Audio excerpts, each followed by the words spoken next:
আমার পাথর।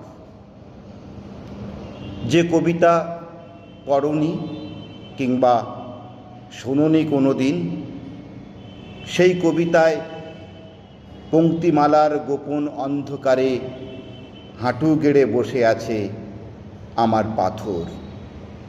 কোনো ছায়া নয়, কোনো আলো নয়, নয় কোনো সম্ভ্রম। একটি সভ্যতার চাবি খুঁজে বেরিয়েছি এতদিন। এখন তুমি মাদুর পেতে বসেছ, নেচে নেচে বেড়ায় তোমার রৌদ্র স্নাত তরুণ। শীতের শরীর চিরে ফুটে ওঠা আধখানা আলো ভেঙে ফেলে গাঁয়ের কলস। কোথাও কবিতা নেই।